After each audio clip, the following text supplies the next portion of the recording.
हरे कृष्णा कृष्ण कृष्ण हरे हरे, हरे रामो राम राम हरे हरे। सभी भक्तों का स्वागत है आज के भागवत कथा में। बहुत बहुत धन्यवाद सभी भक्तों का जो समय निकाल के जुड़े हैं। और हम प्रभुपाद लीलामृत में सुन रहे थे कि कैसे प्रभुपाद जो है वृंदावन की ओर जाने का जो है प्रबंध कर रहे हैं। और प्रभुपाद का इतिहास बताया जाता है वृंदावन के साथ कि जब 1925 में जब वो आगरा में बिजनेस करने गए थे, तब आगरा में बिजनेस करते हुए वो वहां से जो है वहां चले गए थे वृंदावन। उसके बाद 1932 में जब वो भक्तिसार ठाकुर जो वृंदावन की परिक्रमा कर रहे थे तो उसमें गए थे। और वहां पे कोशी में जो है भक्तिसार ठाकुर कथा कर रहे थे। और उस कथा में जो है उन्होंने एक चीज प्रभुपाद के बारे में नोट किया। और भक्तिसार ठाकुर ने वो स्वयं भी बोला, he likes to hear Prabhupada के बारे में, कि प्रभुपाद जो है उनको श्रवण करना अच्छा लगता है। और फिर बताया जाता है कि 3 साल बाद भक्तिदान ठाकुर को राधा कुंड पे मिले थे, जहाँ पे उन्होंने वापस से वही शिक्षण दिया कि आप जो है प्रचार करें और आपके पास पैसे हों तो जब भी किताब वितरण करें और किताब जो है छापें। तो इतना सब उनको वृंदावन का प्रभुपाद को ये सब यादें थी। अभी बताया जाता है कि प्रभुपाद जब वहां जा रहे थे वृंदावन, तो वास्तविक रूप में जो अपने परंपरा है, जो हमारे जितने भी गुरु हैं, उन सबका आशीर्वाद दे रहे थे। क्योंकि हमारे जितने भी गुरु हैं, भक्ति सिद्धांत सर ठाकुर, भक्ति विनोद ठाकुर, उनका तो घर भी था राधा कुंड के पास। और उन्होंने वृंदावन में भी प्रचार किया है। गौर प्रसाद बाबा जी, जगन्नाथ दास बाबा जी, विश्वनाथ चक्र ठाकुर, नरोत्तम दास ठाकुर, ये लोग सब जो है वृंदावन में रह चुके हैं और नवद्वीप में भी रहते थे। तो अभी मैं आप लोग को ये बैकग्राउंड जस्ट बता दूं। और सबसे मुख्य चीज वृंदावन के बारे में, प्रभुपाद भले ही जो है अब से हम देखेंगे कि अमेरिका जाने से पहले, इस भाग से अमेरिका जाने तक वो वृंदावन में रह रहे हैं। और वृंदावन में रहते हुए वो श्रीमद् भागवतम फर्स्ट कैंटो को 3 भाग में लिखने वाले हैं। और फिर वो फर्स्ट कैंटो भागवतम लेके अमेरिका जाएंगे। उसके बाद प्रभुपाद जो है वहां पर आए वृंदावन अवश्य, लेकिन उनका एक ही उद्देश्य था, वृंदावन में इस्कॉन मंदिर की स्थापना करना। तो प्रभुपाद जो है उनसे कई बार भक्तों ने पूछा, या भक्त बार बार उनसे, जितना भी उनका कन्वर्सेशन रिकॉर्डेड है, प्रभुपाद ने कभी भी किसी भी भक्त को वृंदावन में जाके रहने की अनुमति नहीं दी। अभी ये थोड़े भारी चीज है, क्योंकि हो सकता है कई लोग वृंदावन से आ सकते हैं, कई लोग वृंदावन जाके रहना चाहते हैं। पर प्रभुपाद ने बोला कि मेरी योग्यता नहीं है वृंदावन रहने की। मेरे को जो है पूरा जीवन जो है भक्ति करना है, सेवा करना है। तो कई लोग बोलते हैं हाँ, रिटायरमेंट के बाद हम वृंदावन में चले जाएंगे, वृंदावन में जाके रहेंगे। ये एक अच्छा विचार है, पर कई जो है प्रभुपाद स्वयं इसको स्वीकार नहीं किए। हाँ, किसी की सेवा है, सेवा के कारण अगर जा रहे हैं तो बात अलग है, नहीं तो वृंदावन में जाके निवास करना जो है वो हमें इतना सरलता से दिया नहीं जाता है। हमें जो है हमारे गुरुओं ने जो बताया है, प्रभुपाद ने, कि जीवन के अंत तक हमें प्रचार करते रहना है। हाँ, शरीर त्यागने के लिए वृंदावन जाए वो स्वीकार है, लेकिन अपने आखिरी जो कई साल जाके वृंदावन में जाके बैठ जाए, रुक जाए, वो जो है स्वीकार नहीं है। प्रभुपाद उसकी अनुमति नहीं दी है। और हमने अपने प्रवचनों में सुना है कि कैसे एक भक्त जो है वो राधा कुंड के पास रह रहे थे, और जब राधानाथ महाराज उनसे जाके मिले तो उनसे पूछे, आर यू हैप्पी? तो वो तो बोले हाँ, एकदम मुस्कुरा के, महाराज आई एम हैप्पी। और फिर राधानाथ महाराज ने सिर्फ दूसरा उनको यही सवाल पूछा, इज गुरु हैप्पी, इस आचार्य आर हैप्पी करके। मतलब आप वृंदावन में रह रहे हो, राधा कुंड के पास रह रहे हो, आप तो खुश हो, ठीक है, लेकिन क्या आपके गुरु खुश हैं क्या? तो गुरु जो हैं उनके मन में हमेशा एक ही चिंता रहती है, कैसे ज्यादा से ज्यादा लोगों को भक्ति से जोड़ें कैसे ज्यादा से ज्यादा लोगों की सेवा कर सके और कृष्ण भक्ति आगे बढ़ाए। तो वृंदावन में रह के हाँ आपका अकेले का कल्याण हो रहा है, और उसमें भी अगर हमने ध्यान नहीं दिया तो वैष्णव अपराध हो जाएगा ब्रजवासियों से, और जो हम जा रहे हैं वृंदावन में भक्ति में प्रगति करने के लिए, उसकी जगह पे वह अपराध होके हमारा पतन हो सकता है। तो मैं आपको नाम नहीं बताऊंगा, पर एक ऐसे ही प्रमुख सन्यासी हैं जिन्होंने वृंदावन के पास राधा कुंड के पास ठहरे थे कई सालों तक। चलिए नाम बता देता हूँ, उनका नाम महानिधि स्वामी है। और फिर वहां पे उनको थोड़ा मुश्किल होने लगा, और ये इस्कॉन के लीडर थे महानिधि स्वामी, और उन्होंने काफी वहां पे डिवोटीज को प्रीच कर रहे थे और कल्टीवेट कर रहे थे, और उनका एक ही प्रीचिंग था, वृंदावन में आके रह जाइए, वृंदावन सबसे हाईएस्ट प्लेस है। जो प्रभुपाद चाहते थे तो कर सकते थे, लेकिन प्रभुपाद देखते हैं हम यहाँ पे इस कथा में कि कैसे प्रभुपाद यहाँ पे कुछ साल भागवतम लिखने के बाद पूरे विश्व में प्रचार के लिए जाते हैं और फिर से शरीर त्यागने के लिए आते हैं कुछ दिनों के लिए। तो प्रभुपाद ने खुद ने अपने जीवन के आचरण से बताया कि वृंदावन में नहीं रहना चाहिए। कुछ दिन कार्तिक में यात्रा के लिए प्रेरणा लेने के लिए आप जाएं वो ठीक है, लेकिन आप बोले कि नहीं मैंने खरीद लिया है कमरा या भाड़े पे लेके रखा हूँ और वहीं रह रहा हूँ, वो इतना सर्वोत्तम नहीं है।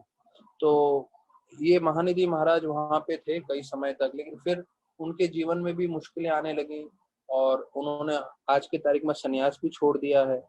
व्हाइट ड्रेस में हैं और वहाँ उधर ही राधा कुंड के पास रह रहे हैं। तो राधानाथ महाराज उन्होंने स्पष्ट बता दिया कि वृंदावन सबसे ऊंची जगह है, वहां पे हम जाके अपराध करेंगे, इससे तो बेहतर है हम दूर से जो है वृंदावन की सेवा करें, लोगों को वृंदावन के बारे में कथा सुनाएं, लोगों को भक्ति के बारे में बताएं, ना कि वहां रहें और वहां रहकर अपना आध्यात्म जीवन रिस्क में डाल दें। तो ये जो है महाराज की तरफ से भी है, प्रभुपाद की तरफ से भी है।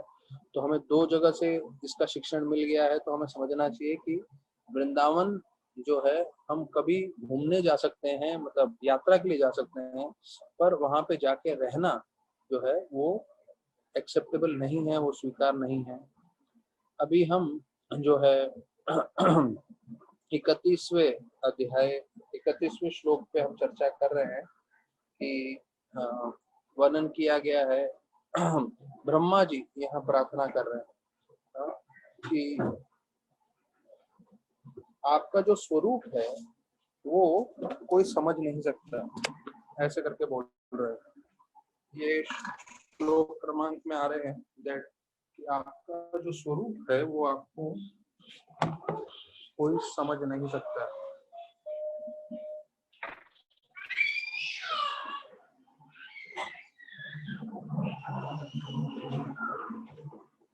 बोलते हैं अलग अलग कोई तरीके से आपको समझने की कोशिश करे तो वो समझ नहीं पाएंगे, तो सिर्फ भक्ति के द्वारा आपको समझा जा सकता है। तो यहाँ पे भी वर्णन कर रहे हैं 31 श्लोक में कि भगवान अप्रकट बताया गया है। अप्रकट का मतलब है is beyond the creation of the material world, मतलब इस भौतिक जगत का जो सृष्टि है उसके बाहर हैं भगवान। तो भगवान इस भौतिक जगत में का भौतिक जगत के जितने चीज निर्माण हुए उसमें भगवान निर्मित नहीं होते हैं। तो यहाँ बताया गया है भगवद गीता के 18वें अध्याय के 55वें श्लोक में कि भक्त्या माम अभिजानाति। तो देखिए ये चीज जो ब्रह्मा जी बता रहे हैं वही कृष्ण भगवान ने भी बताया। भक्त्या माम अभिजानाति मतलब सिर्फ भक्ति के द्वारा हम भगवान को जान सकते हैं, और दूसरा कोई तरीका नहीं है भगवान को जानने का। और भक्ति में भी बोलते हैं हम जब हम सेवा करते हैं, सेवन मुख ही जीवा दो, कि जब हम सेवा करते हैं वैष्णव का तब जाके हम भगवान अपने आप को प्रकट करते हैं। तो भगवान को अगर जानना है तो एक मार्ग है जो हम भक्ति कर रहे हैं वो सबसे प्रमुख माना जाता है। फिर 32वें श्लोक में इंद्र जी प्रार्थना कर रहे हैं कि आपके जो 8 भुजाएं हैं, अब ये देखिए हमने सुना कि वैसे तो 4 भुजा में भगवान विष्णु अपना रूप दिखाते हैं, पर इस बार 8 भुजा का रूप उन्होंने दिखाया है। तो बोलते हैं विश्व भावनम, मतलब आप पूरे सृष्टि का कल्याण के लिए प्रकट होते हैं। और जब भी कोई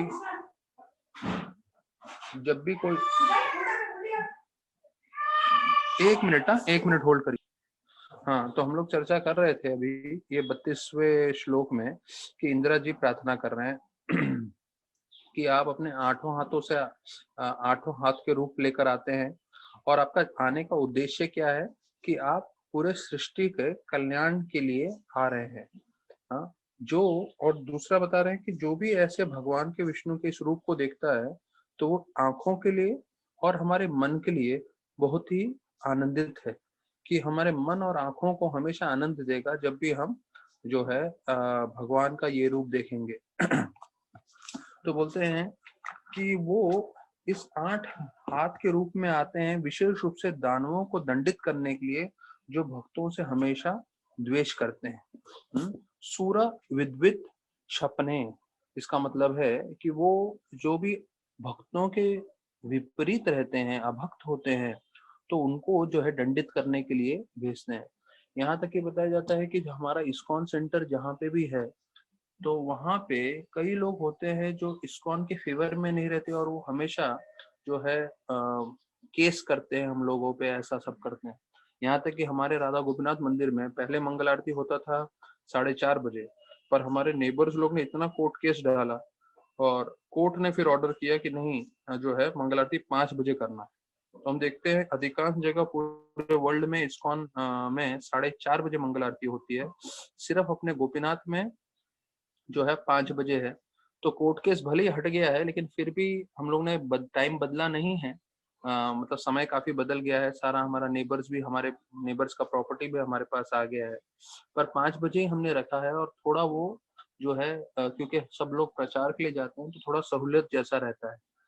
तो ऐसे ही अमेरिका में एक व्यक्ति थे जो आर्मी में थे या कहाँ थे, और वो उनको हमेशा इस्कॉन के भक्तों के साथ प्रॉब्लम होता था, इस्कॉन के डिवोटीज के साथ प्रॉब्लम होता था, और वो हमेशा उन्होंने कोर्ट केस भी किया वगैरह वगैरह। तो बताया जाता है उनको ट्रांसफर मिला, और ट्रांसफर कहाँ मिला? अलास्का में। हमारे 700 के करीब मंदिर हैं पूरे वर्ल्ड में, और तकरीबन तकरीबन हम सभी देशों में हैं, लेकिन अलास्का मतलब वो जो है सिर्फ बर्फ का पूरा एरिया है वहां पे इस व्यक्ति को ट्रांसफर मिला, जहाँ पे हमारा इस्कॉन का सेंटर नहीं है। अर्थात उस व्यक्ति के मन में था कि कृष्ण का उसको नाम नहीं सुनना, भक्तों का मुंह नहीं देखना, तो भगवान ने ऐसा प्रबंध किया, उसको ऐसी जगह ट्रांसफर कर दिया जहाँ पूरे शहर में और पूरा बर्फ के जगह में आपको गलती से भी कोई डिवोटी नहीं दिखेगा, गलती से आपको हरिनाम सुनने को नहीं मिलेगा। तो हमारे बिल्डिंग में भी काफी, मंदिर के पास में कई लोग थे, वैसे तो बहुत उनके धनी लोग हैं क्योंकि बॉम्बे साइड में रहते हैं, पर उनको इस्कॉन पसंद नहीं था, और उन्होंने अपना घर या तो बेच दिया या तो फिर जो है उसको ऐसे ही बंद करके दूसरी जगह चले गए रहने के लिए। मतलब देखिए, हम सब जो है दूर दूर से राधा गोपीनाथ मंदिर में जाते हैं। क्यों? क्योंकि हमें उनका, गोपीनाथ जी का दर्शन करना है, भक्तों का संग करना है। लेकिन जो दानवी प्रवृत्ति के लोग होते हैं, वो मंदिर के प्रांगण में रह रहे हैं, लेकिन उनको वो सहन नहीं होता और बोलते हैं यहाँ नहीं रह सकते, यहाँ पे ये बहुत सारा तकलीफ हो रहा है हमें, और वो छोड़ के चले जाते हैं। अभी भी हैं कई लोग जो छोड़ के चले गए हैं या भाड़े पे देके दूसरी जगह रह रहे हैं। तो प्रभुपाद लिख रहे हैं कि हमें भगवान से अपनी तुलना नहीं करनी चाहिए, क्योंकि भगवान जो भी कार्य करते हैं वो अद्भुत है।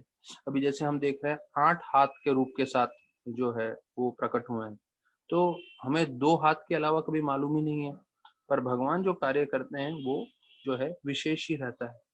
उसके बाद 33वें श्लोक में जो ब्राह्मण पत्नियां हैं वो प्रार्थना कर रही हैं, और वो बोल रहे हैं कि शिव जी क्रोधित हो गए और दक्षा के ऊपर, और उन्होंने पूरा यज्ञ विध्वंस कर दिया। तो हम आपसे प्रार्थना कर रहे हैं कि इस यज्ञ को आप फिर से शुद्धिकरण कर दें, जिससे ये यज्ञ फिर से प्रारंभ हो सके। फिर जो उधर के ब्राह्मण हैं वो प्रार्थना कर रहे हैं कि आपके जो कार्य है, यहाँ बोलते हैं you are not even attach to goddess of fortune. अब ये देखिए, ये बहुत महत्वपूर्ण आ रहा है मुद्दा। यहाँ पे ब्राह्मण जो है, साधु संत, वो प्रार्थना कर रहे हैं कि आप अपने लक्ष्मी से भी आसक्त नहीं, जिन लक्ष्मी को स्वयं ब्रह्मा जी पूछते हैं उनकी कृपा प्राप्त करने के लिए। हाँ, तो भगवान जो है सहस्त्र लक्ष्मी जो है उनकी सेवा करते हैं, ब्रह्म संहिता में आता है। लेकिन भगवान देखिए कितने वैरागी हैं, भगवान किसी लक्ष्मी की तरफ भी आसक्त नहीं है, ऐसा करके ये यहाँ वर्णन किया गया है। फिर सिद्ध जो है वो प्रार्थना कर रहे हैं, ये सिद्ध, तो ये 35वां श्लोक है। तो ये कल मैंने भी आपको बताया था कि जो हाथी होता है, जो जंगल के आग से बचने के लिए पानी के सरोवर में या नदी में जाके प्रवेश करता है, तो वो जो है तकलीफ से बच जाता है। तो उसी प्रकार से बोलते हैं जो बद्ध जीव है, वो इस भौतिक संसार से अगर बचना चाहते हैं, मतलब पूरे उधर जो संसार में आग लगी हुई है, जो तर्षण है, इतनी सारी तकलीफें हैं, तो उसके लिए उनको जो है भगवान की हरि कथा श्रवण करना चाहिए। ओ लॉर्ड, यहाँ बोलते हैं our minds always merge in transcendental river of your transcendental pastimes and they desire never to leave such transcendental bliss। अर्थात अगर हम भी भगवान की हरि कथा में श्रवण करते रहें नित्य रूप से, तो हम इन सब चीजों से बच जाएंगे। तो अभी प्रभुपाद बताते हैं, ये देखिए 35वां श्लोक जो है वो हमें मार्क कर लेना चाहिए कि महत्वपूर्ण है, और याद रखना है हमें कि ये भागवतम की वाणी है। कि जैसे हाथियों को अगर तकलीफ से बचना है तो उसके लिए उनको कहाँ जाना होता है, पानी के सरोवरों में। तो हमें तकलीफ से बचना है तो उसके लिए हमें कहाँ जाना चाहिए, भगवान की हरि कथा श्रवण करने के लिए। तो ये समाधान मैं नहीं दे रहा हूँ, ये समाधान सुखदेव गोस्वामी ने बोला है, व्यासदेव जी ने उसकी रचना की है, गणेश जी ने खुद अपने हाथों से लिखा है ये श्लोक। तो अगर हम हमेशा अपने जीवन काल में चाहते हैं कि हम तकलीफों से, मुसीबतों से बचे रहें, तो याद रखिए ये चीज कि हमें भगवान की कथा रूपी सरोवर में हमेशा प्रवेश करना चाहिए। तो बताते हैं सिद्ध लोक में, प्रभुपाद तात्पर्य में बता रहे हैं, सिद्ध लोक मतलब जिन्होंने सिद्धियां प्राप्त की है। तो 8 तरह की सिद्धियां होती हैं, अनिमा, मनिमा, लगिमा और वगैरह वगैरह। तो ये सब सिद्धियां जो हैं सिद्ध लोक के निवासियों ने प्राप्त किया है। और हमने पहले सुना था सिद्ध लोक के जो निवासी होते हैं वो एक जगह से दूसरे जगह जाते हैं बिना कोई विमान के। सारे देवता गणों को विमान लगता है, पर सिद्ध लोक के निवासियों को विमान की आवश्यकता नहीं है, क्योंकि उन्होंने सिद्धियां प्राप्त की है और वो सिर्फ मंत्रों के उच्चारण से किसी भी लोक पे जा सकते हैं, इतने शक्तिशाली होता है। तो देखिए ये जो श्लोक बोला है सिद्ध लोक के निवासियों ने, तो समझना चाहिए कोई आम जो है पृथ्वी का मानव नहीं बोल रहा है, ये कोई जो है देवलोक में से कोई देवता नहीं बोल रहा है, पर देवलोकों से भी जो है ऊपर के लोकों में रहने वाले जो सबसे सर्वश्रेष्ठ प्राणी हैं इस पृथ्वी पे, सिद्ध लोक के निवासी, वो ये श्लोक बोल रहे हैं कि कैसे अगर हमें जो है इस भौतिक रूप के आग से बचना है तो हमें हरि कथा का श्रवण लेना चाहिए। और जो जितना ज्यादा श्रवण करेगा, जो जितना ज्यादा भगवान का आश्रय लेगा, वो हमेशा संतुष्ट रहेगा, आनंदित रहेगा। तो यहाँ पे वर्णन किया गया है कि प्रहलाद महाराज भी बोलते हैं अपने 7वें स्कंद में, जब हम वहां आएंगे तब भी चर्चा करेंगे, पर प्रभुपाद यहाँ पे कोट कर रहे हैं कि जो कोई भक्त भगवान की लीलाओं में हमेशा मन लगा के रखता है, तो उसको इस भौतिक जगत से या भौतिक जगत के जितने भी चीजें हैं उससे कभी भी उसको डर नहीं लगता, उससे वो ज्यादा विचलित नहीं होता। क्यों विचलित नहीं होता? क्योंकि वो हमेशा भगवान के संग में है, और भगवान इतने शक्तिशाली हैं कि वो जो है अपने आप उनके संग में जो भी आएगा तो उनको वो हमेशा आश्रय देते हैं। तो भौतिक जगत भले ही कितना ही आज के रूप में बताया जाए तो बहुत ही, जैसे उसको बताया जाता है, अग्नि के समान है, पर एक भक्त जो है वो हमेशा भगवान की भक्ति करते हुए, भगवान की कथा, यहाँ पे विशेष रूप से आ रहा है, कथा सुनते हुए इन सब चीजों से जो है परेशान नहीं होगा। लेकिन ये जो सिद्ध है, सिद्ध लोक के निवासी, वो बोल रहे हैं कोई आम व्यक्ति है उसका मन हमेशा चिंताग्रस्त रहेगा। देखिए अब आपको सोचना है आपको क्या बनना है जीवन में, डिवोटी और चिंता से मुक्त, या नॉन डिवोटी और चिंता से पूरी तरह से भरे हुए। तो यहाँ सिद्ध लोक के निवासी स्पष्ट रूप से बता रहे हैं कि जो लोग अभक्त होते हैं वो पूरी तरह से चिंताग्रस्त हो जाते हैं, और जो भक्त होते हैं भले ही वो किसी भी परिस्थिति में हो, कहीं भी रह रहे हों, लेकिन वो हरिकथा से जुड़ने के कारण पूरी तरह से जो है संतुष्ट रहते हैं और वो ज्यादा तकलीफ में नहीं रहते। तो फिर प्रभुपाद वही चीज वापस से दोहरा रहे हैं कि अगर हम ये नदी रूपी भगवान की हरिकथा अपने जीवन में अपना लें, हाँ, तो हम इस भौतिक जगत के जितने भी परेशानी या तकलीफ है उससे दूर रह सकते हैं। तो बोलते हैं, हाँ, यहाँ सिद्ध लोक के जो निवासी हैं, such performing sacrifices and achieving the good results, they simply merge in the transcendent discussion of the pastimes of the Lord.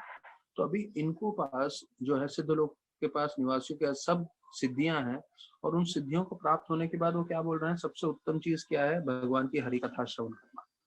हमारे पास कुछ सिद्धियां नहीं है, शायद हो सकता है हमारे पास काफी धन इत्यादि भी ना हो, लेकिन जिनके पास सब कुछ है वो लोग क्या बोल रहे हैं कि हमें भगवान की हरि कथा चाहिए, हरि कथा श्रवण करना चाहिए। तो अगर हम भी हरि कथा का आश्रय लें तो उससे हम जो है अपना जीवन जो है सफल बना सकते हैं। अभी 36वें श्लोक में आ रहा है, प्रसूति, प्रसूति अर्थात दक्ष की जो भार्या है वो प्रार्थना कर रही है, भगवान को श्रीनिवास करके संबोधित कर रही हैं और बोल रही हैं कि आप जो है, ये 36वां श्लोक है, और बोल रहे हैं कि आप हमारे, हाँ, आप हमसे प्रसन्न रहिए, हाँ, आपके आने से जो है ये पूरा यज्ञ शुभ हो गया है, और अगर आप न हो तो मानो, बोलते हैं, शरीर पे सर न हो तो उसके बराबर। तो शरीर पे अगर सर ना होगा, सर नहीं होगा, तो हमें मालूम है वो शरीर का कुछ मतलब नहीं है। विशेष रूप से भी उनके पति दक्ष का सर काट दिया गया था, तो बिना सर के शरीर का कोई उपयोग नहीं है। तो ये उन्होंने ऐसे करके प्रार्थना किया है। प्रभुपाद इसमें बताते हैं, हरि भक्ति सुबोधोय का श्लोक बोलते हुए, भगत भक्ति हीनस्य जाति शास्त्र जप तप अप्राणस्य देहस्य मंडनम लोक रंजनम। तो प्रभुपाद बताते हैं कि कोई भी मानव समाज में कृष्ण भक्ति नहीं है, और फिर बिना कृष्ण भक्ति के वो कितना ही भौतिक रूप से तरक्की कर लें, उसका कोई मूल्य नहीं है, ऐसे करके प्रभुपाद बताते हैं। या ये मानव समाज के लिए बोल रहे हैं, एडवांसमेंट इन सिविलाइजेशन, या हम बोल सकते हैं हम हर एक व्यक्ति के प्रत्येक के जीवन में, हर एक व्यक्ति के जीवन में बहुत सारा समृद्धि भी हो, लेकिन भक्ति ना हो, तो किसके समान है, अप्राणस्य देहस्य, देह में प्राण नहीं है, तो उस शरीर को आप कितना ही श्रृंगार कर ले, तो उसका कोई फायदा नहीं है। अभी प्रभुपाद बताते हैं कि कई ऐसे जाति है, जिसे बोलते हैं जो निम्न जाति है। ये ऊंचे जाति नहीं करते, क्योंकि ऊंचे जाति सीधा स्नान करा के, उनको तिलक विलक लगा के, या जैसे भी है नए कपड़े पहना के सीधा अग्नि में दे देते हैं। लेकिन ये प्रभुपाद बता रहे हैं यहाँ कई निम्न जाति वाले, तो दूसरे धर्मों में हम देखते हैं कि जब कोई मर जाता है तो उसको, उसका मरे हुए शरीर को वो डेकोरेट करते हैं, और फिर उसका जो शरीर को जो है प्रोसेशन में लेके जाते हैं, जिसपे अच्छे कपड़े पहनाते हैं, अच्छे कई बार गहने भी पहनाते हैं, यहाँ लिखा है प्रभुपाद ने, और स्त्रियों को मेकअप भी करते हैं, आदमियों का भी अच्छा से सब करते हैं मरने के बाद। तो बोलते हैं मरने के बाद अगर शरीर को कितना भी श्रृंगार करें तो उसका कोई मूल्य नहीं है। तो उसी प्रकार से बोलते हैं बिना भक्ति के व्यक्ति अपने जीवन में कुछ भी करे, उसका जो है कोई मूल्य नहीं है। अब ये कौन बोल रहा है, प्रसूति। प्रसूति कौन है, स्वयंभू मनु की पुत्री, और उनकी वो देवहूति की बहन थी, और देवहूति के पुत्र हैं कपिल देव, अर्थात वो, और जैसे बोलते हैं ना, मौसी हुई विष्णु भगवान की, क्योंकि कपिल देव स्वयं विष्णु भगवान के अवतार थे, अवतार हैं। तो विष्णु भगवान से एक मौसी के रूप में वो प्रार्थना कर रहे हैं, और वो बोल रहे हैं कि देखिए, आपकी भक्ति के बिना भौतिक जगत में सब कुछ विफल है, और वो बोलते हैं कि आपकी कृपा रही तो सब कुछ संभव हो सकता है, सब कुछ कल्याणकारी हो सकता है। तो प्रोपा लिखते हैं कि जहां विष्णु की आराधना हो रही है, वहां पे जो है लक्ष्मी देवी स्वयं रहती है। इसलिए भगवान विष्णु को अमृत करके बताया गया है। अमृत का मतलब है दिव्य। अमृत का मतलब हमें एक तो नेक्टर भी बोलते हैं उसको, लेकिन यहाँ पे अमृत का मतलब दिव्य करके रहा है। तो उनका अंतिम प्रार्थना ये था कि जितने भी ये जो ब्राह्मण पंडित हैं इन सबको वैष्णव बना दिया जाए, क्योंकि अगर वो सिर्फ ब्राह्मण बने रहेंगे, पंडित बने रहेंगे और उनको भक्ति से नहीं जुड़ेंगे तो उनका जीवन सफल नहीं है करके ऐसे वर्णन किया गया है। तो महाराज परीक्षित के बारे में बताया जाता है, हमने पहले स्कंद में सुना, वो 35 साल के थे जब वो राजा बने और जब वो 60 साल के थे तब उन्होंने पूरा राजपाट छोड़ दिया। मतलब उनको सिर्फ राज करने के लिए मिला 25 साल, और 25 साल के बाद उनको जैसे श्राप मिला, जो हमने सुना पहले स्कंद में, श्रृंगी उनको श्राप देते हैं। तो ये कैलकुलेशन है महाराज परीक्षित का कि कैसे महाराज परीक्षित ने 25 साल राज्य किया। और देखिए परीक्षित महाराज और जैसे वो जो है अर्जुन के पोते थे, तो अर्जुन और युधिष्ठिर सब भले ही वो पूरे पृथ्वी के राजा थे, लेकिन उन्होंने तुरंत जो है छोड़ दिया पूरा राज जैसे उनको मालूम चला कृष्ण भगवान ने लीला समाप्त किया। तो कितना उनमें बिल्कुल भी आसक्ति नहीं थी, वो सेवा के रूप में पूरा पृथ्वी का जो है संभाल रहे थे। और जैसे ही उनको मालूम चला कृष्ण भगवान चले गए हैं, तो कृष्ण भगवान के साथ साथ उन्होंने क्या किया, जो है राजपाट छोड़ दिया। वही चीज परीक्षित में भी देखते हैं हम लोग। परीक्षित महाराज ने भी पूरा राजपाट छोड़ दिया। क्यों? क्योंकि उनको लगा कि हाँ अभी 7 दिन में मेरा मृत्यु आने वाला है, तो वो पूरी तरह से चले गए। तो देखिए हम वो दृष्टांत देख रहे हैं और उसके बाद जो है वही ज्ञान और वही भक्ति प्रभुपाद जी ने दिया हम लोगों को। तो अभी प्रभुपाद जी ने जिस जो परिस्थिति में पूरा इस्कॉन की स्थापना की, तो अभी हम लोग जो है 50 साल हो चुके हैं संस्था को स्थापना होके, तो काफी प्रगति हो चुकी है। लेकिन अगर हम पहले के साल देखें जब इस्कॉन शुरुआत हुआ था, तो 1-2 साल 3 साल 5 साल में जो है इतने इतने मुश्किलें आए। जैसे प्रणानंद महाराज बताते हैं कि जिस दिन वो इस्कॉन में ज्वाइन हुए उसी दिन पुजारी छोड़ के चले गए, और पुजारी ने बोला बस आपको आरती करनी है। तो कितना समय का आरती करना है उसके बारे में कुछ नहीं बताया। तो प्रहलादानंद महाराज जो है तकरीबन तकरीबन जो है आधा घंटा अगरबत्ती करते थे, आधा घंटा दिया करते थे, आधा घंटा फूल अर्पण करते थे। तो ऐसे करके उनको 3 घंटा लगता था भगवान की सेवा करने को। जब 3 घंटा उनको लगता था भगवान की सेवा करने के लिए, तो उनको मालूम चला कि 6 आरती करनी है। 6 गुना 3 मतलब उनको लगा 18 घंटे तो मेरा आरती में चला जाएगा, तो कुछ गड़बड़ है। तो फिर उन्होंने पता लगाया तो मालूम चला नहीं नहीं 3 घंटा नहीं, सिर्फ आधा घंटा ही आरती करना है। तो मतलब उस समय लोगों को ये भी नहीं मालूम रहता था कि कितना समय भगवान का आरती और पूजा करना है, क्योंकि विदेशी लोग थे। एक भक्त ने तो चिट्ठी लिखा प्रभुपाद को और बोला सब सेवा चल रहा है, सब कुछ मैं कर रहा हूँ, भोगा का अर्पण भी कर रहा हूँ, सब कर रहा हूँ, बस मैं एक चीज पूछना चाहता हूँ, ये 3 जो है जिनकी मैं विग्रह की सेवा कर रहा हूँ ये है कौन? अर्थात उनको ये भी नहीं मालूम था कि भाई ये जगन्नाथ बलदेव सुभद्रा है, पर उनको बोला गया तो वो अपनी पूरी तरह से सेवा करते गए।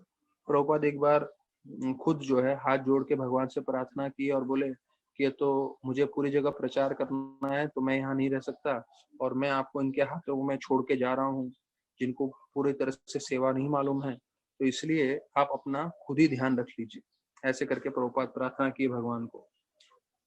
प्रभुपाद पहला जब जगन्नाथ बलदेव सुभद्रा का विग्रह श्याम सुंदर प्रभु ने बनाया, तो सब लोगों को आरती कैसे करना है वो कैसे सिखाएं। सब प्रभुपाद को उन्होंने बोला सब लोग कैंडल जलाइए, क्योंकि अमेरिका में घी का दिया और आरती वो सब इतना जो है लोगों को ज्ञान नहीं था।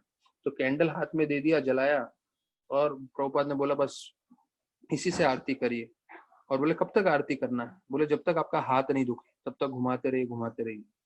तो ऐसे जो है उन्होंने अलग अलग तरीके से जो है उनको लोगों को भक्ति में जोड़ा।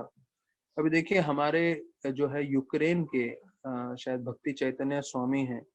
अभी लास्ट कल या परसों में मेरे को न्यूज आया था, पर कल शायद न्यूज आया है कि उन्होंने भी कोरोना वायरस के कारण उन्होंने भी शरीर त्याग दिया है। तो पूरे देश विदेश में जो है लोगों का जो है जान जा रहा है इसके कारण। अब इस्कॉन में भी दूसरे सन्यासी हो गए, भक्ति चैतन्य महाराज। तो राधानाथ महाराज के ही सन्यास शिष्य थे वो।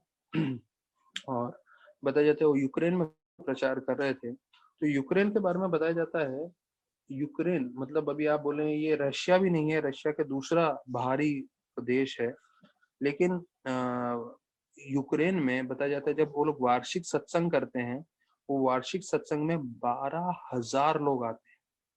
सोचिए 12,000 लोग। अभी हम लोग इतने सालों से प्रचार कर रहे हैं, तो हमारे यात्रा में, कार्तिक यात्रा में 6,000 7,000 तक लोग जाते हैं संख्या। यहाँ पे वर्णन आ रहा है 12,000 आते हैं। तो हो सकता है सब लोग 16 माला करने वाले नहीं हों, लेकिन इतने संख्या में इतना प्रसिद्ध जो है कार्यक्रम चल रहा है यूक्रेन में। तो हमें समझना चाहिए कि इतना जो है सक्सेसफुल प्रीचिंग विदेश में भी चल रहा है, बाहर भी लोग जो है आकर्षित हो रहे हैं इसके प्रति। अब यहाँ पे 37वें श्लोक में जो आ रहा है, लोकपाल वो सब प्रार्थना कर रहे हैं कि वो बोल रहे हैं कि आपको जो है इंद्रियों से जानना बहुत मुश्किल है, क्योंकि आप जो हैं इन इंद्रियों के परे हैं, आप इस सृष्टि के कर्ता हैं और आप जो है इस भौतिक संसार के सृष्टि बनाने वाले हैं, ऐसे करके प्रार्थना कर रहे हैं। तो प्रभुपाद लिखते हैं कि कुंती महारानी ने बताया है कि जो लोग भौतिक चीजों से, भौतिक उनके पास बहुत सारा धन इत्यादि हो, तो वो जो है भक्ति नहीं कर पाते हैं। तो अकिंचन गोचरम, ये पहला स्कंद भागवतम 8वां अध्याय 26वें श्लोक में आया है कि जिनके पास बहुत सारी भौतिक समृद्धि है, हमने पहले चर्चा किया है, पर प्रभुपाद यहाँ पे मेंशन कर रहे हैं, मैंने बोला मैं भी आपको वापस से दोहरा दूं कि भौतिक समृद्धि देखने में बहुत अच्छी लगती है, लेकिन कृष्णा बुक में प्रभुपाद लिखते हैं कि आपके पास ज्यादा धन आ जाएगा तो आप एक जानवर के समान हो जाएंगे। मतलब मनुष्य भी छोड़ दीजिए आप, आपकी जीवन प्रवृत्ति एक जानवर के समान हो जाएगी। तो बेहतर है धन न आए और आप आराम से जिस भी परिस्थिति में है भक्ति करते रहें, क्योंकि धन आने के बाद हो सकता है आप जो है आराम से भक्ति तो छोड़िए, मनुष्य भी नहीं रहेंगे, आप जानवरों के जैसे व्यतीत करने लगेंगे। फिर जो है 38वें श्लोक और 29वें श्लोक में योगेश्वर वो जो है वो बोल रहे हैं कि आप भक्त वत्सल हैं और आप हमें कृपा करके सिर्फ भक्ति का कृपा दीजिए कि हम भक्ति से जुड़ सकें। तो प्रभुपाद 38वें श्लोक में बता रहे हैं कि जो इस दिव्य आध्यात्मिक ज्ञान के बारे में जानकारी रखते हैं वो लोग मुझे बहुत प्रिय हैं और मैं भी उनको बहुत प्रिय हूँ। तो देखिए हम जब भागवतम चर्चा कर रहे हैं तो भागवतम जानने से हमें समझना है कि कृष्ण भगवान स्वयं बोलते हैं कि प्रियो ही ज्ञानिनो त्यार्थम, ये 7वां अध्याय 17वां श्लोक गीता का प्रभुपाद कोट कर रहे हैं कि ऐसे भक्त जो मुझे मेरी भक्ति जानते हैं, भक्ति को समझते हैं, ये आध्यात्मिक ज्ञान समझते हैं, तो वो लोग मुझे बहुत प्रिय हैं और मैं भी उनको प्रिय हूँ। मतलब भगवान से हमारा पूरी तरह से संबंध बन जाता है भागवतम सुन के। स्वरूप दामोदर गोस्वामी बताते हैं भागवत गीया परो भागवत स्थाने, अर्थात अगर हमें भागवतम सुनना है तो हमें एक भागवत भक्त के पास से सुनना चाहिए, जो एक डिवोटी है। तो जो डिवोटी रहेगा वो ही ये ज्ञान आपको दे सकता है। यहाँ पे भगवान को बताया गया है वत्सल। वत्सल मीन्स कि वो हमेशा कृपा देने के लिए तैयार है, और भगवान का पूरा नाम है भक्त वत्सल, अर्थात वो अपने भक्तों को पूरी तरह से कृपा देने के लिए तैयार रहते हैं। तो भक्त, जैसे हमने पहले भी चर्चा किया है, ये कुलशेखर महाराज का प्रार्थना आती है मुकुंद माला स्तोत्र में, कि ये हम श्लोक सुनेंगे, उसके बाद मैं उसका अनुवाद आपको बताऊंगा। कृष्ण त्वदीव पद पंकज पंजरंतम अद्येवे विशत मानस राज हंस प्राण प्रणयान समय कपवात पित्ता पंथा विधौ विधौ स्मरणम कुटस्ते। ये मैंने एक प्रभुपाद का ट्यून में भी सुना है। प्रभुपाद इस पूरा श्लोक को जो है बहुत ही धीरे धीरे विस्तार पूर्वक में गाते हैं, वो रिकॉर्डिंग भी है। अगर हम लोग शायद गूगल करेंगे, सर्च करेंगे प्रभुपाद का ये श्लोक, कुलशेखर महाराज का प्रार्थना, प्रभुपाद स्वयं गा रहे थे और बता रहे थे कि कुलशेखर महाराज प्रार्थना क्या कर रहे हैं कि मैं आपको अभी याद करते हो अपना शरीर त्याग दूं, क्योंकि जब शरीर अंतिम समय आएगा तो कफ वात पित्त भर जाएगा और ऐसी अवस्था में मैं आपको याद नहीं कर पाऊंगा और शरीर में इतना दर्द होगा, इतना तकलीफ होगा, तो इससे अच्छा तो बेहतर है कि मैं अभी शरीर त्याग दूं आपको स्मरण करते हुए। तो अभी हम देखते हैं कि बाहर के जो वैज्ञानिक लोग हैं वो लोग भी बोलते हैं कि जो भक्त हैं उनको कोई एडिक्शन नहीं है। मतलब अभी देखिए हमारे जो ये 4 नियम है, no intoxication, no meat eating, no gambling, no illicit sex, तो हमारे इस्कॉन में जुड़ने वाला नए नए भक्त भी जो है ये चारों नियम को पालन करने लगते हैं। तो किसी तरह का जो एडिक्शन है, यहाँ तक कि कोई चाय कॉफी नहीं पीता वगैरह वगैरह, तो इस्कॉन के जितने भी भक्त होते हैं उनको एडिक्शन कुछ नहीं होता, किसी चीज की लत नहीं लगती। तो बुरी लत नहीं लगने के कारण बताया जाता है कि बीमारी से जो भक्त होते हैं वो, मतलब ओवरऑल एवरेज देखा जाए तो वो काफी बचे रहते हैं, क्यों? उनका लाइफस्टाइल रिस्ट्रिक्टेड रहता है, वो खाना जो है प्रसादी खाते हैं, जप करते हैं, संग में रहते हैं, जिनका उनका मानसिक सोच और मानसिक अवस्था भी काफी अच्छी रहती है। तो यहाँ बता रहे हैं, ये मैं आपको बता रहा हूँ साइंटिफिक रिसर्च के बेसिस पे है, यहाँ इसके ऊपर काफी पेपर्स भी प्रिंट हुए हैं जो बतलाते हैं इस्कॉन के डिवोटीज पूरे वर्ल्ड भर में, क्योंकि उनको किसी बुरी आदतों का लत नहीं लगा हुआ है, क्योंकि वो एक बरोबर तरीके से प्रसाद खा रहे हैं, जप कर रहे हैं, संग ले रहे हैं, तो उसका मानसिक भी उनका अच्छा ये रहता है, शारीरिक रूप भी अच्छा रहता है उनका, इसलिए जो है उनको बीमारी से भी दूर रहते हैं। तो देखिए अगर हम भक्ति से जुड़ रहे हैं या किसी को जोड़ रहे हैं तो देखिए कितना फायदेमंद है। एक तो आपको बुरी आदतें नहीं लगेंगी, बीमारियां नहीं होंगी, और एक आम व्यक्ति के मुकाबले आपका मन हमेशा प्रसन्न रहेगा, आप स्ट्रेस फ्री रहेंगे। अब देखिए अब इसके विपरीत जो मेडिकल साइंस वाले हैं वो लोग क्या करते हैं, अगर किसी को मेंटल प्रॉब्लम हो, कुछ हो, तो वो लोग क्या करते हैं, ब्रेन को जो है, उनको लगता है ब्रेन सब्सटेंस से मन जो है वश में होता है, इसलिए ब्रेन को वो सुला देते हैं या ऐसी दवाइयां देते हैं जिससे पूरा असर ब्रेन में आए और ब्रेन से आदमी जो है ज्यादा सोने लगे या ज्यादा वो बहुत सोच रहा हो तो सोचना कम कर दे वगैरह वगैरह। पर वास्तविक रूप में देखा जाए तो ब्रेन और माइंड का कोई संबंध नहीं है, जो हमने स्पेशली ये कथा में सुन लिया। जब दक्षा का सर काट दिया गया और फिर उसको बकरी का सर दे दिया गया, तो उसका ब्रेन बोले तो बकरी का ब्रेन है, लेकिन फिर भी वो प्रार्थनाएं कर रहे हैं। अभी आगे आएंगे श्लोकों में कि जब जहाँ दक्षा जी प्रार्थना करते हैं और विष्णु भगवान भी उनको शिक्षण देते हैं, तो भले ही उनके पास बकरी का सर हो लेकिन फिर भी उनका मन, उनका बुद्धि वैसे ही चल रहा था। तो मन और बुद्धि हमारे मस्तिष्क में नहीं है, वो आत्मा के साथ संपर्क में रहते हैं और ये सूक्ष्म चीजें हैं, तो वो सब बताया गया है। तो फिर प्रभुपाद जी बताते हैं, there is also quality in Goloka but that quality is not divided into creation, maintenance and analysis. मतलब यहाँ इस सृष्टि में जो हम देखते हैं, सृष्टि का निर्माण हो रहा है, सृष्टि कुछ समय रहता है और फिर विनाश होता है, तो ये सब चीजें गोलोक वृंदावन में नहीं है। गोलोक वृंदावन में एक बार सृष्टि का निर्माण हो जाता है, तो मतलब जब हुआ था, समय का वर्णन नहीं है, और फिर वो हमेशा ऐसे ही रहता है।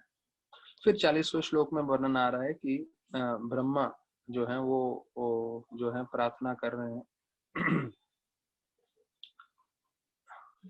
हाँ, ब्रह्म उवाच मतलब यहाँ पे वर्णन आ रहा है कि वेद जो है, वेद पर्सोनिफाइड वो प्रार्थना कर रहे हैं कि आपका आश्रय लेना मतलब सत्व गुण का आश्रय लेना, और आप निर्गुण हैं और आपको वेदों के द्वारा भी समझा नहीं जा सकता। अर्थात वेदों में इतना सब ज्ञान दिया गया है, लेकिन कोई वेद पढ़ के ये सोच ले कि मैं जान लूंगा भगवान को, नहीं। तो यहाँ पे हमने सुना, स्वरूप दामोदर बोलते हैं, अगर हमें भागवतम सीखना है तो हमें ऐसे भागवत भक्त के पास से सुनना चाहिए। तो प्रभुपाद लिखते हैं 40वें श्लोक में कि अगर हमें शांति चाहिए, अगर हमें समृद्धि चाहिए, हमें ज्ञान चाहिए, हमें धर्म अपने जीवन में चाहिए, तो हमें जो है सत्व गुण में रहना चाहिए इस भौतिक जगत में। तो सत्व गुण में इन सब चीजों की जो है ये सब चीजें बढ़ेंगी, भले ही आप उसको समृद्धि बोले, शांति बोले, ज्ञान बोलिए, धर्म बोलिए। तो इसलिए सत्व गुण का आहार, सत्व गुण के हिसाब से हमें हमारा जो दिनचर्या वो सब हमें करना चाहिए। बोलते हैं रजो और तमो गुण में जो है जीवन बहुत ही तकलीफमय हो जाता है और कोई सहन भी नहीं कर पाते। तो हम देखते हैं क्योंकि रजो और तमो गुण से पूरा का पूरा शहर और पूरे के पूरे लोग, भौतिकवादी लोग जो उससे प्रेरित है, इसलिए वो हर तरह से चिंताग्रस्त ही रहते हैं। फिर अग्निदेव प्रार्थना कर रहे हैं 41 श्लोक में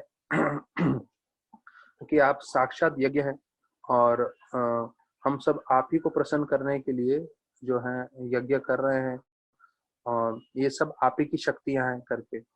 तो विष्णु भगवान के 1000 नाम हैं, जिसमें से एक नाम है यज्ञ करके प्रभुपाद बता रहे हैं।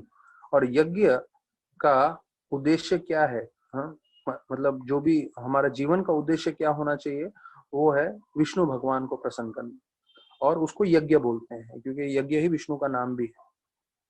तो पर जो हम लोग भक्ति कर रहे हैं, तो वास्तविक रूप में भक्ति करने से हम जो है कृष्ण भगवान के लिए सबसे बड़ा यज्ञ कर रहे हैं। प्रभुपाद लिखते हैं कि जो हम प्रसाद भगवान को अर्पण करते हैं, तो वो सबसे बड़ा यज्ञ है।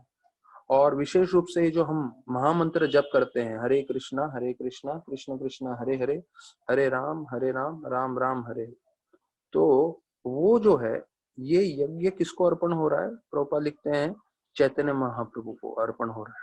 देखिए, ये मैंने कभी ध्यान से कभी सोचा नहीं, ये भागवतम का श्लोक पढ़ा तब मुझे समझ में आया कि जब हम दूसरे सब यज्ञ करते हैं तो लोग विष्णु भगवान को अलग अलग जो है भगवान के अवतारों को प्रसन्न करते हैं। यज्ञेर संकीर्तन प्राय का मतलब है, प्रभुपाद बोलते हैं ये जो हम संकीर्तन यज्ञ कर रहे हैं, ये हम चैतन्य महाप्रभु को प्रसन्न कर रहे हैं और चैतन्य महाप्रभु को अर्पण कर रहे हैं। तो चैतन्य महाप्रभु विशेष रूप से आए और उन्होंने ये महामंत्र दिया। तो अगर आप देखें जो भी गणपति पूजा करते हैं या आप शास्त्रों में देखें तो उसमें इस महामंत्र का उल्टा है। उसमें है हरे राम राम राम हरे हरे, हरे कृष्ण कृष्ण कृष्ण हरे। तो जब चैतन्य महाप्रभु 500 वर्ष पूर्व जब उन्होंने संकीर्तन आंदोलन चालू किया और जब वो चैंटिंग कर रहे थे, तो कई ब्राह्मण उस समय भी चैतन्य महाप्रभु के विपरीत जाके बोल रहे थे ये सिर्फ ब्राह्मण जप कर सकते हैं, ये मंत्र कोई और नहीं जप कर सकता। तो चैतन्य महाप्रभु ने क्या किया, जो शास्त्रों में दिया हुआ मंत्र है उसको उल्टा कर दिया, और जो हम लोग जप करते हैं कि हरे कृष्ण कृष्ण कृष्ण हरे हरे, हरे राम राम राम हरे। तो फिर ब्राह्मणों ने बोला हाँ आपने मंत्र उल्टा कर दिया है तो चलेगा, तो आप वो जप कर सकते हैं। तो उसके बाद जो है महाप्रभु ने पूरी दुनिया में लोगों को बांटा और एक तरह से सबको दीक्षा दिया, और तब से ये परंपरा चलती आ रही है और हम लोग हरे कृष्णा से जप प्रारंभ करते हैं, जबकि शास्त्रों में उल्टा है, हरे राम से शुरू होता है। शास्त्रों में है हरे राम राम राम हरे हरे, हरे कृष्ण कृष्ण कृष्ण हरे। तो गणपति पूजा में आप कोई ध्यान से सुनिए, जब पूरा गणपति का प्रार्थना होता है फिर बाद में ये लोग उल्टा बोलेंगे हरे राम राम राम हरे हरे, हरे कृष्ण कृष्ण कृष्ण हरे, क्योंकि शास्त्रों में ऐसा दिया गया है। पर चैतन्य महाप्रभु ने जो है कलयुग के लोगों का उद्धार के लिए बताया है कि हमें ऐसे जप करना है, और ये जब हम जप कर रहे हैं तो हमें ध्यान रखना है हम चैतन्य महाप्रभु को अर्पण कर रहे हैं। तो विष्णु भगवान जो है दक्ष यज्ञ में आए, तो प्रभुपाद बोल रहे हैं ये तो बहुत सालों पहले हैं, लेकिन चैतन्य महाप्रभु सिर्फ 500 साल पहले आए। क्यों? हमारे साथ हमें संकीर्तन यज्ञ देने के लिए और संकीर्तन के पूरे फायदे बताने के लिए। सही द्वारे अचंडाले कीर्तन संचारे, नाम प्रेमा माला गंतिर पड़ेला संसारे।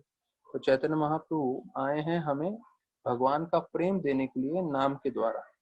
तो अगर हम भगवान का नाम जप करेंगे तो उससे हमें भगवान का प्रेम भी प्राप्त होगा। तो अभी जो है 42 श्लोक में देवता सब प्रार्थना कर रहे हैं। तो बोलते हैं आप जो है रक्षा करने वाले हैं, आप संभालते हैं सृष्टि को, आप विनाश भी करते हैं। तो जब आप पूरा सृष्टि का संभाल सकते हैं, आप अपने दासों को भी संभाल सकते हैं, तो आप कृपया करके हमें हमारी रक्षा करें, और जो आज हम आपको दर्शन कर पा रहे हैं। तो प्रभुपाद तात्पर्य में बता रहे हैं कि ये जो सृष्टि है, जब ब्रह्मा जी सो जाते हैं तो उस सृष्टि का विनाश होता है, लेकिन इसमें तीन लोग, महर लोग, जन लोग, तप लोग, उनका विनाश नहीं होता क्योंकि ये ऊंचे लोकों में आता है। पहला चीज प्रभुपाद वो बताते हैं। तो और दूसरा बोल रहे हैं कि किसी की भौतिक इच्छा भी है तो भौतिक इच्छा के लिए हमें देवताओं के पास जाने की आवश्यकता नहीं है। हम विष्णु की भक्ति करके, मतलब कृष्ण की भक्ति करके सारी भौतिक इच्छाएं भी प्राप्त कर सकते हैं, पूरी कर सकते हैं। तो फिर प्रभुपाद बताते हैं इसके लास्ट पैराग्राफ में कि भौतिक जगत इसलिए बनाया है क्योंकि हमें जो है पाप कार्य करने हैं जीव को। तो वो पाप कार्य करता है कभी कभी जान के, कभी अनजाने में। अर्थात देखिए, भौतिक जगत बना ही ऐसा है कि कोई जो है कितना ही शुद्ध रहना चाहे लेकिन फिर भी वो पाप कार्य में किसी न किसी तरह से लग जाएगा। तो बोलते हैं कि जब तक वो भगवान की भक्ति नहीं कर रहा तब तक उसका शुद्धिकरण नहीं होगा, तब तक ये सब पाप कार्य का असर उन पे आता रहेगा। और बताया जाता है कि उसको इस भौतिक जगत में रहते हुए अलग अलग तरह से तकलीफें और सफरिंग आता रहेगा जो उसकी इच्छा नहीं है। तो उसकी इच्छा नहीं है फिर भी क्यों आ रहा है? क्यों? क्योंकि प्रकृति ऐसे बनाया गया है। जैसे हम लोग चलते हैं तो चलते समय बताया जाता है कितनी चींटियां मर जाती हैं। जब हम अग्नि जलाते हैं तो अग्नि जलाते समय कितने कीटाणु मर जाते हैं। तो ये प्रकृति का नियम है कि अनजाने में भी हमसे इतना पाप होगा। और कितनी बार, क्योंकि हमारी मन और इंद्रियां वश में नहीं है, हम कभी भी जब ऐसे कार्य करेंगे जिससे और पाप बढ़ते जा सकते हैं। तो ये सृष्टि बनाए ही ऐसे है, तो इसका एकमात्र उपाय ये है कि हम भक्ति करें और भक्ति करके जो है उससे हम इन सब पाप कार्यों से जो है हम लोग बच सकते हैं। तो यहाँ पे 43 श्लोक में आगे आता है। एक बार कई भक्त जो है अफ्रीका में थे, अफ्रीका में भी सेंटर है। तो एक जो है उधर डकैत लोग आ गए और हमारे पुजारी जो है राधा कृष्ण की सेवा कर रहे थे और उस डकैत ने सीधा जो है बंदूक हमारे पुजारी के सर पे रख दिया। और तो पुजारी बोला कि भाई आपको मुझे मारना भी है तो थोड़ी देर रुक जाइए, मैं जो है आरती कर रहा हूँ। तो ये डकैत थे, वो भी अफ्रीका के। तो वो बोलने लगे कौन है करके। तो अभी बोले इनको क्या समझाऊं कौन है ये। तो राधा कृष्ण का विग्रह था, उसकी सेवा कर रहे थे। तो बोले ये मेरे भगवान है। और बोले ये सफेद वाली कौन है? तो बोले ये उनकी बीवी है। तो डकैत जो है वो एकदम प्रसन्न हो गए, बोले वाह, काले भगवान और उनकी गोरी बीवी। तो अफ्रीका में लोग काले हैं तो थोड़े तो काले होने के कारण उनको भी डिप्रेशन रहता है। तो इस्कॉन मंदिर में जब उन्होंने देखा कृष्ण भगवान काले हैं और उनकी राधा रानी एकदम गोरी, तो बोले हाँ ये बहुत अच्छा जगह है क्योंकि काले भगवान को गोरी मेम मिली है, गोरी बीवी मिली है, तो हम इनको नहीं कुछ हानि पहुंचाएंगे, हम ऐसे ही चले जाते हैं। तो ऐसे ये हकीकत कहानी है जो है अफ्रीका में ऐसा हुआ था। अभी यहाँ पे 43 श्लोक में बता रहे हैं, गंधर्व प्रार्थना कर रहे हैं कि ये कैसे जो पूरी सृष्टि बनाई है ये आपके लिए खिलौने के समान। जैसे बच्चे खिलौना खेलते हैं फिर कैसे समेट के थैली में डाल देते हैं, तो बोलते हैं वैसे ही आपने सृष्टि बनाई है, पर ये जो है कोई बहुत बड़ी चीज नहीं है, एक छोटा सा खिलौने के समान है।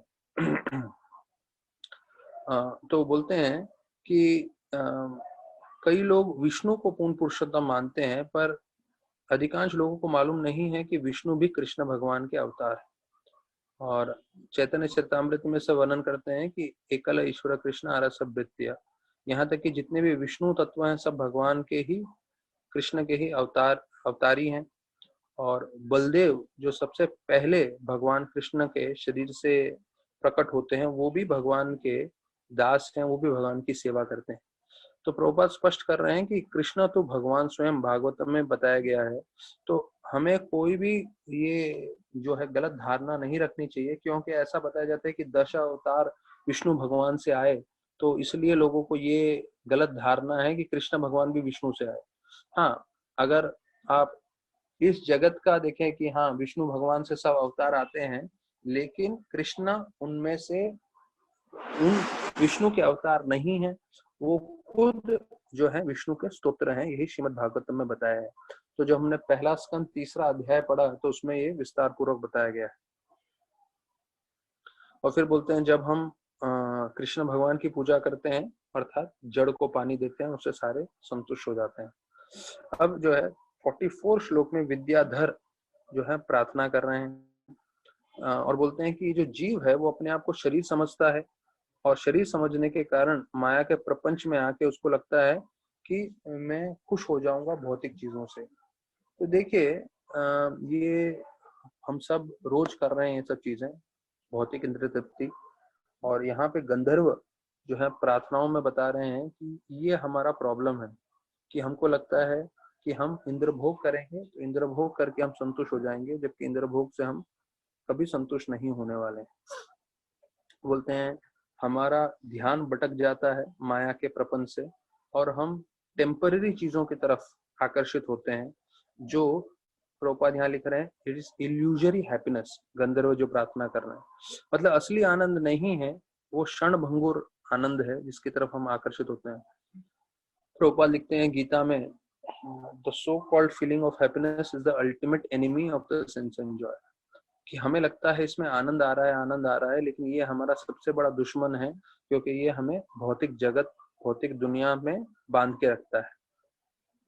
और फिर ये गंधर्व अंतिम अपने जो है प्रार्थना में बोल रहे हैं, लेकिन ऐसे जीव जो आकर्षित है भौतिक चीजों से और भले ही वो टेम्पररी है, क्षणभंगुर है, पर उससे आकर्षित हो रहा है, लेकिन अगर वो आपकी कथा सुनने लगे, आपका नाम जप करने लगे, तो वो इस माया के प्रपंच से निकल सकते हैं।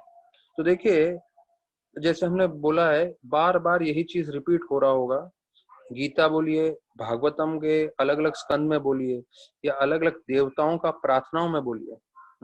तो सिद्ध लोक में जो उन्होंने प्रार्थना किया, जो सिद्ध लोक के निवासी हैं, और वो यहाँ पे गंधर्व, सबका प्रार्थना एक ही है, जब हम भगवान का नाम जप करेंगे और भगवान की कथा सुनेंगे तो हम माया के प्रपंच से, भौतिक जो जगत के जो प्रभाव से बचे रहेंगे।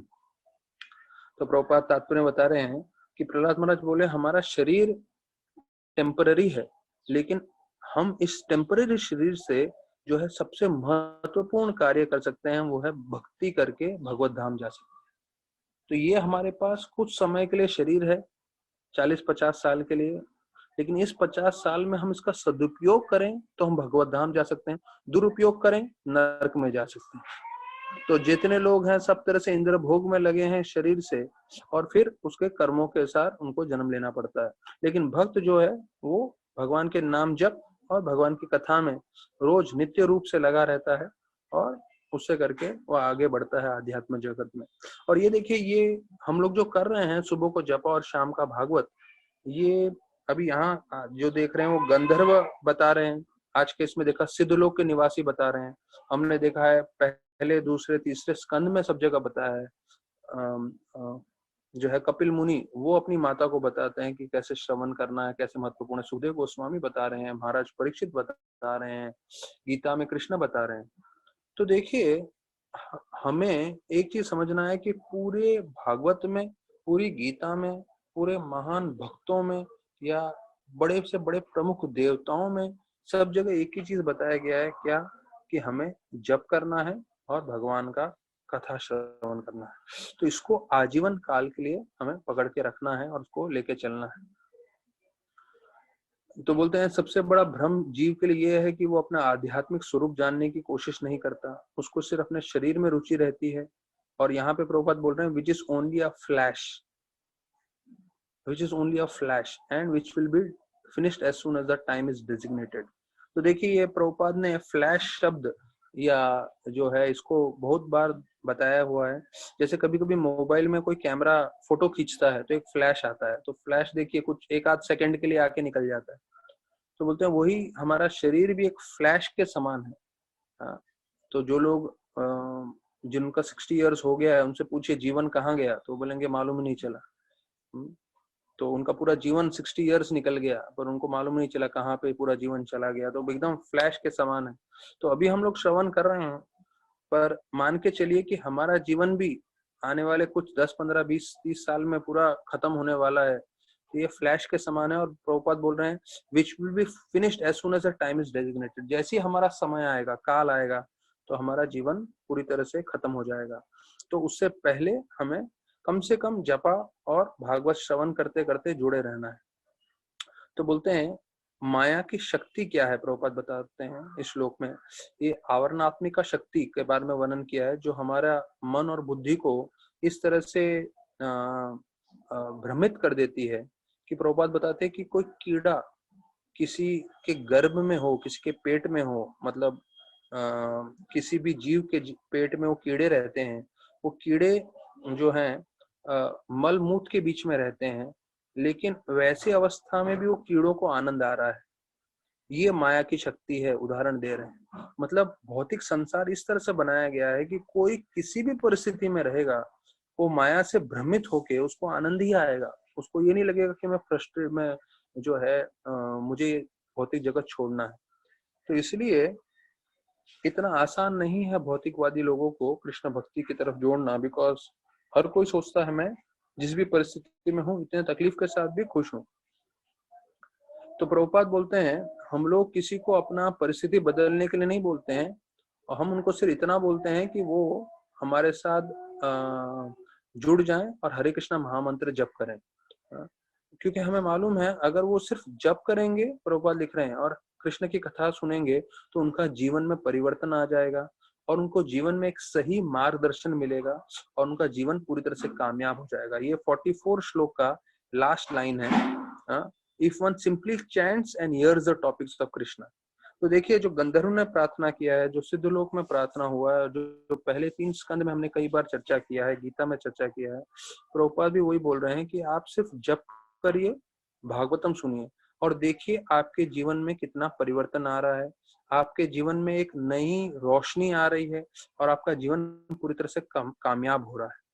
तो अगर भले हमारे साथ कम लोग जुड़े हुए हैं, लेकिन हमें समझना चाहिए कि ये कामयाबी का मार्ग है। अगर हम इससे जुड़े रहेंगे जीवन पर्यंत, तो हमारे जीवन में हमें कामयाबी मिलेगी और प्रभुपाद जैसे बोल रहे हैं आपको एक नई रोशनी देखने मिलेगी, आपके जीवन में पूरा बदलाव आएगा। मेरा प्रश्न आप सभी भक्तों के साथ है जो लोग श्रवण कर रहे हैं, आप लोग जो है सुबह को जप कर रहे हैं, भागवत सुन रहे हैं, आप लोग खुद प्रश्न पूछिए, क्या आपके जीवन में आपको बदलाव लग रहा है कि नहीं? अगर लग रहा है तो आप समझ लीजिए कि आपका जीवन भी कामयाब हो रहा है। आपको सिर्फ इसके साथ जुड़े रहना है और भक्ति करते रहना है। तो कल हम ये अध्याय समाप्त करेंगे। इस अध्याय में जो है 61 श्लोक है, तो 45 से 61 श्लोक समाप्त करते हुए हम समय मिला तो ध्रुव महाराज के कथा में भी चले जाएंगे और ध्रुव महाराज की कथा भी हम प्रारंभ कर सकते हैं। पर ये है। अच्छा, दूसरा आप लोगों को मुझे ये बताना था कि अभी बलदेव प्रभु का एक और प्रवचन है। अभी नॉर्थ इंडिया में बहुत सारे धार्मिक स्थानों पे वो लेके जा रहे हैं। कल जो लोग नेपाल गए तो उन्होंने देखा होगा, गंडकी नदी में ले गए मुक्तिनाथ विग्रह, जो मैंने कभी देखा नहीं था, उसका उन्होंने दर्शन कराया, पशुपतिनाथ और वगैरह, और उसका पूरा कथा सुनाया। तो ये सब हम सबको जो है मौका मिल रहा है। तो जो आज का भी दिन है कथा सुनने का, तो मैं चाहता हूँ सब भक्तगण उसमें जुड़ जाएं और कथा सुन लें, और फिर हम जो है कल शाम को 4 बजे फिर से जुड़ेंगे भागवतम के लिए। बहुत बहुत धन्यवाद सभी भक्तों का। हरे कृष्णा।